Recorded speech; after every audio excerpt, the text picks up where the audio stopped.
আসসালামু আলাইকুম। আপনাদের সবাইকে স্বাগত জানাচ্ছি এখনকার আন্তর্জাতিক সংবাদে। শুরুতেই সংবাদ শিরোনাম। দুঃসাহসী অভিযানে ইরান থেকে মার্কিন পাইলটকে যেভাবে উদ্ধার করা হলো। একজন পাইলটকে উদ্ধারে মার্কিন সেনাবাহিনীর শ্বাসরুদ্ধকর অভিযান ও ক্ষয়ক্ষতির বিবরণ। আরও একটি মার্কিন বিমান ভূপাতিত করার দাবি ইরানের। দ্বিতীয় ক্রু উদ্ধারে যুক্তরাষ্ট্রকে হারাতে হয়েছে দুটি পরিবহন বিমান। ইরানে নিজেদের বিমান নিজেরাই ধ্বংস করে পালালো মার্কিন কমান্ডো। দুটি C-130, একটি ব্ল্যাক হক, বিলিয়ন ডলার মুহূর্তে ছাই। এতক্ষণ শুনছিলেন সংবাদ শিরোনাম, এখন বিস্তারিত।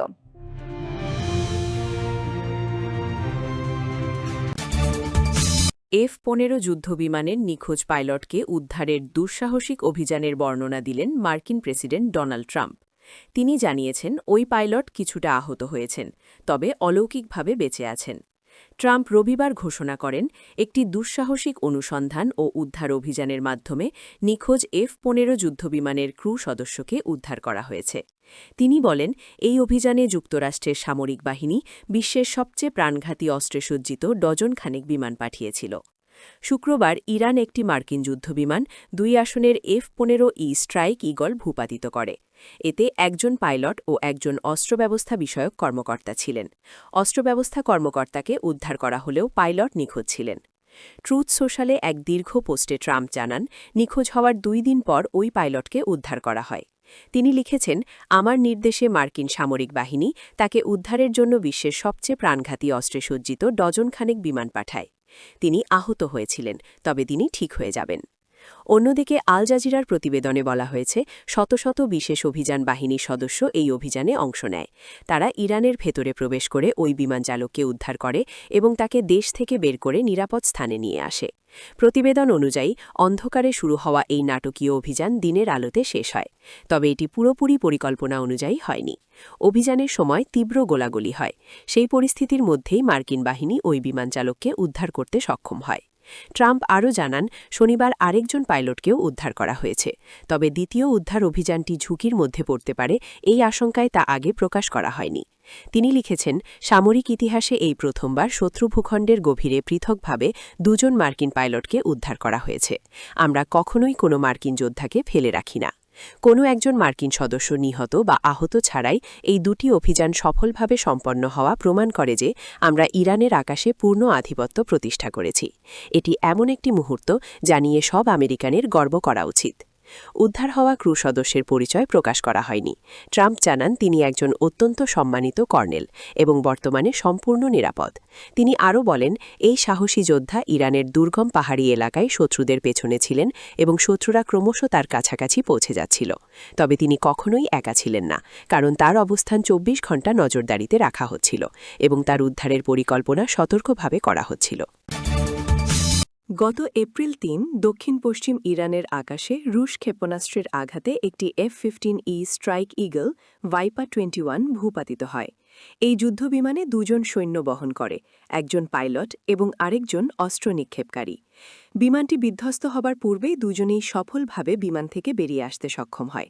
মার্কিন বাহিনী তাৎক্ষণিকভাবে পাইলটকে ঘটনাস্থল থেকে উদ্ধার করতে সক্ষম হলেও অস্ত্র নিক্ষেপকারী সৈন্য প্যারাশুট নিয়ে অবতরণের সময় সামান্য আহত হওয়ার কারণে তিনি মার্কিন নেটওয়ার্ক থেকে কিছু সময়ের জন্য হারিয়ে যান, ফলে তাকে উদ্ধার করা সম্ভব হয়নি।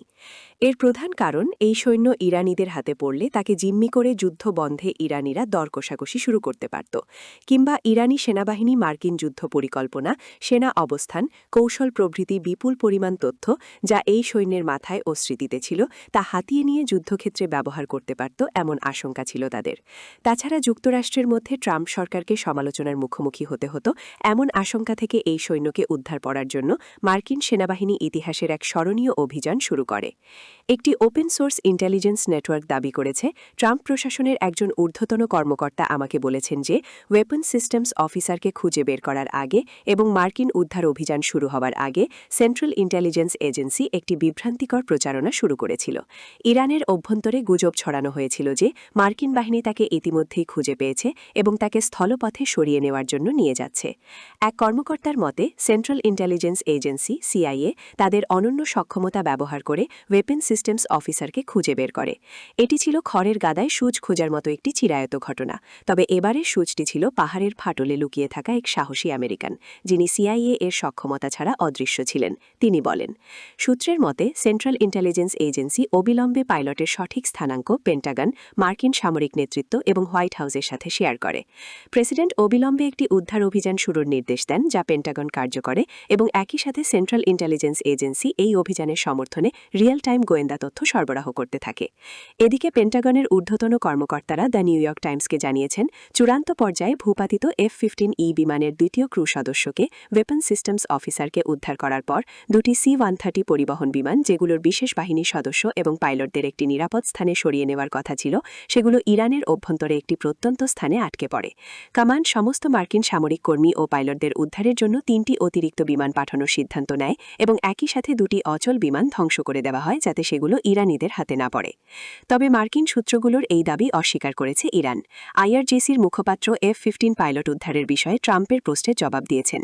তিনি বলেছেন, সর্বশক্তিমান আল্লাহর কৃপায় ও ঐশ্বরিক সহায়তায় এবং ইসলামিক বিপ্লবী রক্ষী বাহিনী, ইসলামী প্রজাতন্ত্র ইরানের সেনাবাহিনী, বীর বাসিজ ও আইন প্রয়োগকারী বাহিনীর ইসলামী যোদ্ধাদের সমায়োজিত পদক্ষেপ ও যৌথ অভিযানের মাধ্যমে শত্রুপক্ষের ভূপাতিত যুদ্ধবিমানের পাইলটকে উদ্ধারের মরিয়া প্রচেষ্টা ব্যর্থ হয়েছে।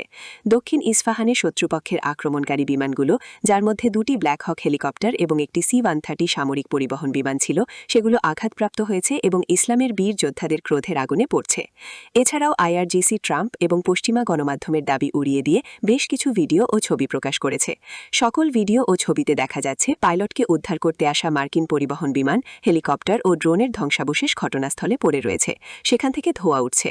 তবে এ সকল যুদ্ধবিমান ও হেলিকপ্টারে বহন করা কতজন মার্কিনী সৈন্য হতাহত হয়েছে বা আটক হয়েছে, কিংবা তারা সবাই বেরিয়ে যেতে পেরেছে কিনা, এ ব্যাপারে কোনো তথ্য তারা দেয়নি। এছাড়াও এই যুদ্ধে ইরানি পক্ষের হতাহতের সংখ্যা বলা হয়নি। মার্কিনীরাও এ ব্যাপারে নীরব। কিন্তু যে সকল ছবি পাওয়া গেছে তাতে একটা ধারণা পাওয়া যায় ইরানিরা যুক্তরাষ্ট্রকে একটি দুঃস্বপ্নের রাত উপহার দিয়েছে, যাতে তাদের একাধিক যুদ্ধবিমান ক্ষতিগ্রস্ত হয়েছে বলে দেখা যাচ্ছে। এই ঘটনার পর মার্কিন নৌবাহিনীর 4 তারকা পদমর্যাদার কর্মকর্তা এবং নেভি সিলস এর প্রাক্তন সৈনিক rear admiral William McRaven Donald Trump সম্পর্কে মন্তব্য করেছেন, আপনার কর্মকাণ্ডের মাধ্যমে আপনি আমাদের সন্তানদের সামনে আমাদের লজ্জিত করেন, আন্তর্জাতিক মঞ্চে আমাদের অপমানিত করেন, এবং সবচেয়ে খারাপ ব্যাপার হল আপনিই আমাদের নিয়তি। বিভিন্ন মার্কিন ওপেন সোর্স গ্রুপে হলিউডের মুভির মতো এই অভিযানের একটি বর্ণনা প্রকাশ করা হয়েছে। একে আমেরিকার ইতিহাসে সর্বশ্রেষ্ঠ উদ্ধার অভিযান দাবি করে তার যে বর্ণনা দেয়া হয়েছে সেটি নিম্নরূপ। এপ্রিল 3, দক্ষিণ পশ্চিম ইরানের আকাশে রুশ ক্ষেপণাস্ত্রের আঘাতে একটি F-15E স্ট্রাইক ইগল ভাইপার 21 ভূপাতিত হয়। ম্যাক 2.8 গতিতে বাধা দেওয়া প্রক্সিমিটি ফিউজের বিস্ফোরণ। উভয় ক্রু সফলভাবে ইজেক্ট করেন। ঘণ্টা 0, গ্রাউন্ড টিম কয়েক মিনিটের মধ্যে পাইলটকে উদ্ধার করে।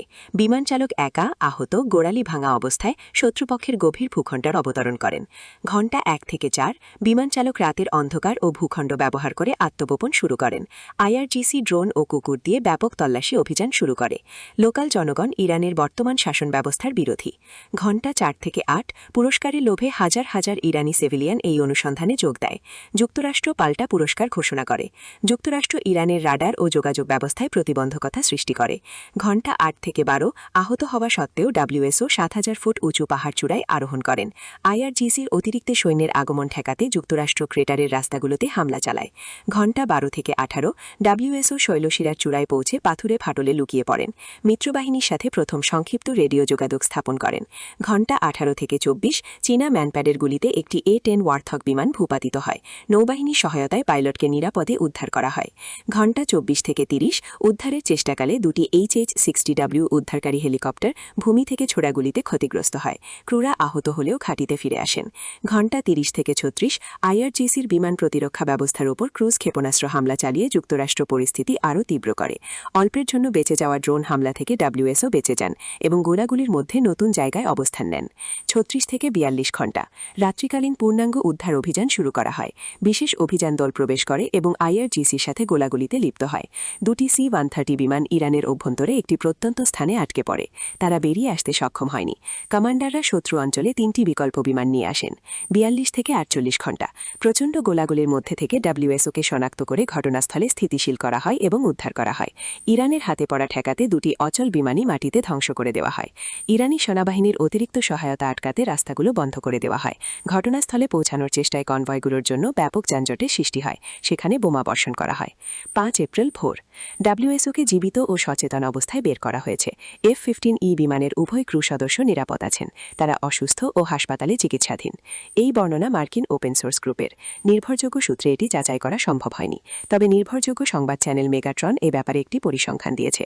তাদের দাবি, পাইলটকে উদ্ধারের চেষ্টাকালে যুক্তরাষ্ট্র গত রাতে আরও দুটি C-130 পরিবহন বিমান হারিয়েছে। এনওয়াইটি জানিয়েছে যে ইরানে অভিযান চলাকালে বিমান সেনাদের বহন করার জন্য নির্ধারিত দুটি মার্কিন পরিবহন বিমান প্রথমে অচল ও পরিত্যক্ত অবস্থায় পাওয়া যায় এবং পরে সেগুলোকে উড়িয়ে দেওয়া হয়। বিমান দুটি আক্রান্ত হওয়ার পর দ্বিতীয় দলটিকে উদ্ধারের জন্য নতুন বিমান পাঠানো হয়। যুক্তরাষ্ট্র হতাহতের কথা অস্বীকার করলেও ঘটনাস্থলের ছবি দেখে মনে হচ্ছে এমনটা হওয়ার সম্ভাবনা কম। ইরান স্থানীয় মিলিশিয়াদের হাতে ৫ জন নিহত হওয়ার কথা জানিয়েছে। একই সংস্থার আরেক রিপোর্টে বলা হয়েছে, দুর্ঘটনাগ্রস্ত দুটি মার্কিন C-130 বিমানের ধ্বংসাবশেষ থেকে পাওয়া ছবিতে আরও একটি MH-60 লিটল বার্ড হেলিকপ্টারও ধ্বংস হতে দেখা যাচ্ছে। যদিও এনওয়াইটির প্রতিবেদনে এর কোনো উল্লেখ নেই। এর ফলে আপাতত দুটি C-130 এবং একটি হেলিকপ্টার ধ্বংস হল। সব মিলিয়ে এই সংস্থাটি মার্কিন ক্ষয়ক্ষতির যে বিবরণ দিয়েছে তা নিম্নরূপ। ইরানের আকাশে ভূপাতিত F-15E জেটের 2 ক্রু সদস্যকে উদ্ধার করতে গিয়ে মার্কিন সেনাবাহিনীর বিমানের ক্ষয়ক্ষতি। নিশ্চিত ক্ষয়ক্ষতি বর্তমান হিসাব, একটি F-15E স্ট্রাইক ইগল ধ্বংস হয়েছে। দুটি HH-60 হেলিকপ্টার ক্ষতিগ্রস্ত হয়েছে। একটি MH-60 লিটল বার্ড ধ্বংস হয়েছে। একটি A-10 থান্ডারবোল্ট 2 ধ্বংস হয়েছে। দুটি C-130 হারকিউলিস ধ্বংস হয়েছে। একটি দুটি MQ-9 রিপার ধ্বংস হয়েছে। সম্ভাব্য অনিশ্চিত ক্ষয়ক্ষতি, একটি F-16 ফাইটিং ফাল্কন জরুরি সংকেত, একটি KC-135 স্ট্র্যাটো ট্যাঙ্কার জরুরি সংকেত, একটি A-10 থান্ডারবোল্ট 2 সম্ভাব্য জরুরি অবতরণ সন্দেহজনক। নিখোঁজ পাইলটের সন্ধানে উদ্ধার অভিযানে থাকা একটি মার্কিন বিমান গুলি করে ভূপাতিত করার দাবি করেছে Iran. Islamic Revolutionary Guard Corps IRGC একথা জানিয়েছে। ইস্পাহানের দক্ষিণাঞ্চলে বিমানটি ভূপাতিত করা হয়। ফার্স নিউজ তাদের টেলিগ্রাম চ্যানেলে একটি মাঠ থেকে ঘন ধোঁয়া ওঠার ছবি পোস্ট করে বলেছে, বিশাল পরাজয় ঢাকার জন্য ট্রাম্পের মরিয়া চেষ্টা। এই খবরটি এমন সময়ে এলো যখন মার্কিন প্রেসিডেন্ট ডোনাল্ড ট্রাম্প ঘোষণা করেছেন যে নিখোঁজ ক্রু সদস্যকে উদ্ধার করা হয়েছে। এর আগে শুক্রবার যুক্তরাষ্ট্রের দুটি যুদ্ধবিমান ভূপাতিত করে ইরান। পৃথক দুটি ঘটনায় একটি F-15 ও একটি A-10 বিমান হারায় যুক্তরাষ্ট্র। ইরানের সঙ্গে যুদ্ধে সব মিলিয়ে যুক্তরাষ্ট্রের 7টি যুদ্ধবিমান ধ্বংস হয়েছে। সূত্র আল জাজিরা। ইরানে হামলার সময় বিধ্বস্ত F-15-এর ক্রুকে উদ্ধারে কঠিন স্থল অভিযান পরিচালনা করেছে যুক্তরাষ্ট্র। উদ্ধার অভিযানে অংশ নিয়েছিল কয়েকশো সেনা। ব্যবহার করা হয়েছে ভয়ঙ্কর মরণাস্ত্র। দ্বিতীয় ক্রুকে উদ্ধার করে নিরাপদে কমান্ডাররা সরিয়ে আনলেও অভিযানে ব্যবহৃত দুটি পরিবহন বিমান হারাতে হয়েছে যুক্তরাষ্ট্রের। রোববার 5 এপ্রিল এমনটি জানিয়েছে মার্কিন গণমাধ্যম New York Times. New York টাইমসের তথ্যমতে উদ্ধার অভিযানে অত্যাধুনিক যুদ্ধ হেলিকপ্টার বিমান অংশ নেয়। এ সময় দুটি পরিবহন বিমানও ব্যবহার করা হয়। পরিবহন বিমান দুটি ক্রুকে উদ্ধার করে ফেরার সময় ইরানের ইসলামী বাহিনীর প্রবল প্রতিরোধের মুখে আটকে পড়ে। আটকে পড়া বিমান দুটি উদ্ধারে আরও 3টি বিমান ক্রু এবং কমান্ডারদের নিরাপদে সরিয়ে নিতে সক্ষম হয়। তবে আটকে পড়া বিমান দুটিকে আনতে সক্ষম না হলে সেগুলো সেখানেই ধ্বংস করে দেয় তারা, যেন বিমানগুলো ইরানিদের হাতে না পড়ে এবং তারা এগুলো ব্যবহার করতে না পারে। এদিকে ইরানের বিপ্লবী গার্ড কর্পসের বরাত দিয়ে তাসনিম নিউজ এজেন্সি জানায়, ইস্পাহানের দক্ষিণাঞ্চলে বিধ্বস্ত একটি যুদ্ধবিমানের পাইলটের সন্ধানে থাকা একটি মার্কিন শত্রু বিমানকে ইসলামের যোদ্ধারা ধ্বংস করেছে। নিউ ইয়র্ক টাইমস জানিয়েছে যুদ্ধবিমানের ক্রু উদ্ধার অভিযানে অংশ নিয়েছিল কয়েকশো সেনা। ওই ক্রু যুদ্ধবিমানটির ওয়েপন সিস্টেম অফিসার ছিলেন। তাকে ইরান থেকে বের করে কুয়েতে নিয়ে যাওয়া হয়। সেখানে একটি হাসপাতালে তার চিকিৎসা চলছে। ক্রুকে উদ্ধারের পর ট্রাম্প নিজের ট্রুথ সোশ্যালে লেখেন, আমরা তাকে উদ্ধার করেছি। আমার প্রিয় আমেরিকান নাগরিকগণ, গত কয়েক ঘণ্টায় মার্কিন সামরিক বাহিনী যুক্তরাষ্ট্রের ইতিহাসে অন্যতম সাহসী এক অনুসন্ধান ও উদ্ধার অভিযান সফলভাবে পরিচালনা করেছে। আমাদের একজন অসাধারণ ক্রু মেম্বার অফিসার, যিনি একজন অত্যন্ত সম্মানিত কর্নেল, আমি অত্যন্ত আনন্দের সাথে জানাচ্ছি যে তিনি এখন সম্পূর্ণ নিরাপদ ও সুস্থ আছেন। মধ্যপ্রাচ্যের উত্তপ্ত মরুভূমিতে এবার মুখ থুবড়ে পড়ল মার্কিন দম্ভ। ইরানের আকাশসীমায় ঢুকে বীরত্ব দেখাতে গিয়ে চরম অপদস্থ হতে হল বিশ্বের তথাকথিত একক পরাশক্তিকে। পরিস্থিতি এতটাই বেগতিক ছিল যে নিজেদের অত্যাধুনিক এবং কোটি কোটি ডলার মূল্যের সামরিক সরঞ্জাম শত্রুবাহিনীর হাত থেকে রক্ষা করতে না পেরে নিজেরাই তাতে আগুন ধরিয়ে দিয়ে প্রাণ নিয়ে পালিয়েছেন মার্কিন কমান্ডোরা। এই ঘটনাকে কেন্দ্র করে ওয়াশিংটনের সামরিক কৌশলের দুর্বলতা এবং মার্কিন বাহিনীর ভঙ্গুর অবস্থা এখন বিশ্ববাসীর সামনে স্পষ্ট। ভয়াল সেই রাত, দাউ দাউ করে জ্বলছে হারকিউলিস ও ব্ল্যাক হক। ঘটনার সূত্রপাত হয় যখন ইরানের ইস্ফাহান অঞ্চলে একটি মার্কিন F-15E স্ট্রাইক ইগল যুদ্ধবিমানকে ইরানি প্রতিরক্ষা ব্যবস্থা ভূপাতিত করে। ওই বিমানের পাইলট ও ক্রু মেম্বারদের উদ্ধার করতে গিয়ে যুক্তরাষ্ট্র একের পর এক ভুল করতে থাকে। উদ্ধারকারী হিসাবে পাঠানো দুটি বিশাল C-130 হারকিউলিস পরিবহন বিমান এবং একটি ব্ল্যাক হক হেলিকপ্টার যান্ত্রিক ত্রুটি ও ইরানি বাহিনীর তীব্র প্রতিরোধের মুখে দুর্গম মরুভূমিতে আটকা পড়ে। সময়ের সাথে পাল্লা দিয়ে যখন ইরানের Islamic Revolutionary Guard Corps IRGC চারপাশ থেকে ঘিরে ধরছিল, তখন মার্কিন কমান্ডোরা চরম আতঙ্কিত হয়ে পড়েন। শত্রু হাতে আধুনিক প্রযুক্তি চলে যাওয়ার ভয়ে তারা নিজেরাই ডিনামাইট দিয়ে তাদের গর্ভের বিমানগুলো উড়িয়ে দিয়ে ধ্বংসস্তূপে পরিণত করে। আকাশে আধিপত্যের দাবি করা শক্তিটি এখন নিজের দেশের করদাতার টাকায় কেনা বিমান ধ্বংস করে লজ্জাজনকভাবে পশ্চাৎপসারণ করছে। ৪৮ ঘণ্টার রুদ্ধশ্বাস আতঙ্ক, একটি পিস্তল হাতে আত্মগোপন। প্রতিবেদনে জানা গেছে ভূপাতিত বিমানের একজন ওয়েপন সিস্টেম অফিসার প্রায় ৪৮ ঘণ্টা ধরে ইরানের মাটিতে জমের সাথে পাঞ্জা লড়ছিলেন। আধুনিক সমরাস্ত্রে সজ্জিত হওয়ার কথা থাকলেও সেই সময়ে তার সম্বল ছিল মাত্র একটি পিস্তল। শত শত স্পেশাল ফোর্স এবং ডজন ডজন যুদ্ধবিমান আকাশে ওড়ালেও একজন পাইলটকে উদ্ধার করতে আমেরিকার যে হিমশিম অবস্থা হয়েছে তা তাদের গোয়েন্দা ও উদ্ধার অভিযানের দুর্বলতাকেই আঙুল দিয়ে দেখিয়ে দিচ্ছে। যদিও হোয়াইট হাউস থেকে সফল অভিযানের দাবি করা হচ্ছে, কিন্তু ভিডিওতে দেখা যাওয়া ধোঁয়ার কুণ্ডলী এবং ধ্বংস হয়ে যাওয়া বিমানের অংশ ভিন্ন কথা বলছে। ইরানের বিশাল পুরস্কার ঘোষণা ও আমেরিকার নাস্তানাবুদ অবস্থা। অন্যদিকে এই ঘটনায় ইরান এক ধাপ এগিয়ে আমেরিকার ক্ষততে নুনের ছিটা দিয়েছে। ইরানি স্টেট মিডিয়া এবং স্থানীয় গভর্নর ঘোষণা করেছেন, কোনো মার্কিন পাইলটকে জীবিত ধরে আইনশৃঙ্খলা রক্ষাকারী বাহিনীর হাতে তুলে দিতে পারলে 10 বিলিয়ন তুমান বা প্রায় $৭৬,০০০ পুরস্কার দেওয়া হবে, যা সাধারণ মানুষের মধ্যে এক ধরনের উন্মাদনা তৈরি করেছে এবং মার্কিন সেনাদের জন্য ইরানের মাটিকে আরও বিষাক্ত করে তুলেছে। আল জাজিরা সহ বিভিন্ন আন্তর্জাতিক সংবাদমাধ্যম নিশ্চিত করেছে যে উদ্ধার অভিযান চলাকালীন প্রচণ্ড গোলাগুলি হয়েছে এবং মার্কিন সেনারা এখনও পুরোপুরি বিপদমুক্ত হতে পারেনি।